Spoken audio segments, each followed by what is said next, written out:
Hi everybody, I hope you're doing well.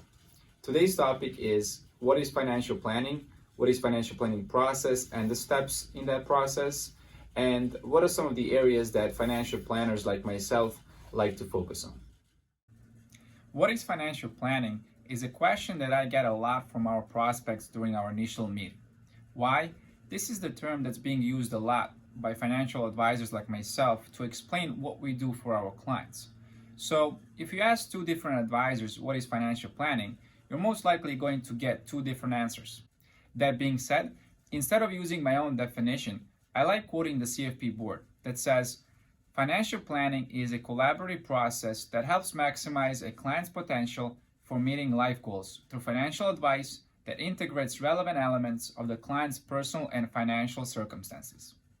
Although the definition doesn't sound too exciting or maybe even confusing for some of you watching this video, I think it does good enough job because it incorporates all the basic principles that can be applied to any client situation. In plain English, financial planning can be described as a collaborative process between an advisor and a client. The emphasis here is really on the process. Financial planning is not a transaction, is not a document, is not a product that can be purchased through your local insurance agent. The main goal for an advisor is to help maximize the client's potential so the client can meet their realistic life goals, whatever the goals might be, whether purchasing a vacation home, retiring at a certain age, retiring with a certain income, putting the children through college, etc. And what are the tools that the financial advisors have? Their advice. And of course, that advice needs to be based on the client's personal and financial circumstances that vary from client to client.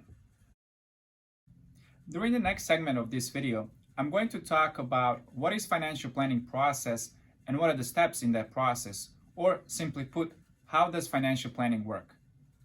Just like the definition, different advisors use different approaches when it comes to the actual process of financial planning. So, I'm going to talk about the general approach that most advisors, including myself, use. And this financial planning process is made out of 7 basic steps. Step 1. Understand the client's circumstances. This step is done during the initial meeting that an advisor and a client have, during which they learn more about each other, their services provided by the financial advisor, as well as the financial advisor's competencies and experience. On the other hand, financial advisor needs to ask questions designed to help them get a clear picture of who the client is and what they want. At the end of their initial meeting, both parties should decide whether they're a good fit for one another and want to work together. Step 2. Identifying and selecting goals. The advisor should use their knowledge and experience to help their client identify and select goals, which isn't the easiest task. More often than not, clients don't have clear goals in mind, and that's why the advisor should help them out by asking questions that will stimulate them to think about their needs and priorities. During this step, the advisor and their team also collects all the data relevant to the scope of the engagement. For instance, the value of their assets, liability statements, investment and retirement accounts breakdown, insurance statements, tax returns, estate documents, and other qualitative and quantitative data. Step 3. Analyze the collected data. At this time, the financial advisor analyzes the client's information to gain an understanding of the client's financial situation and identify its strengths and weaknesses and compares them to the client's objectives, needs, and priorities. Step 4. Develop the recommendations.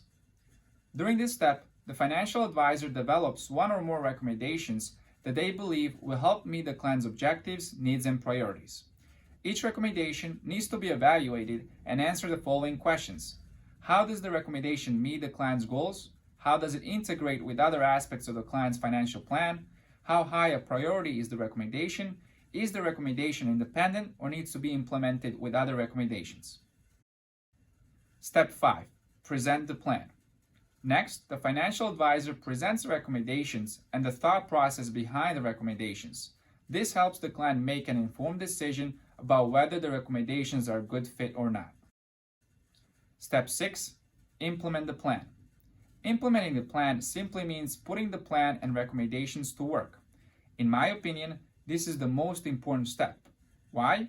Because executing the plan takes discipline, good communication, and trust that the plan will work.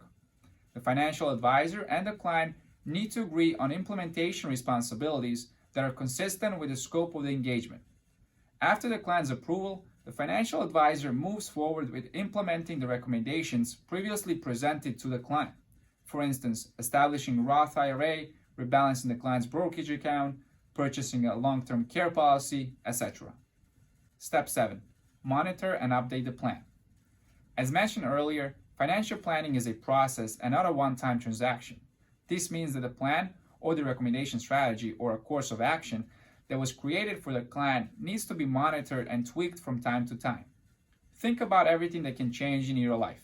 Things that you can control, such as marriage, the birth of children, career changes, and things you can't control, new tax laws, market fluctuations, inflation, interest rate spikes, etc. These different events require new perspectives or changes to the client's financial plan. Now that you know what financial planning is and what financial planning process and the steps are, this is a good time to talk about the key areas that financial advisors like to focus on when creating a comprehensive financial plans for clients. No matter their age, income, net worth, or goals in life, my team and I believe that each one of our clients needs to have a plan that will be addressing the following areas: risk management, cash flow and debt management, estate planning, tax planning, and investment planning. We are going to describe and break down each one of these areas in our next video, so stay tuned. That's it, guys. I hope you found this video to be informative. If you have any questions related to this topic or any questions related to your personal circumstances, feel free to leave a comment below or reach out to us on our website, advisorsforeducators.com. Thank you for your time and have a great day.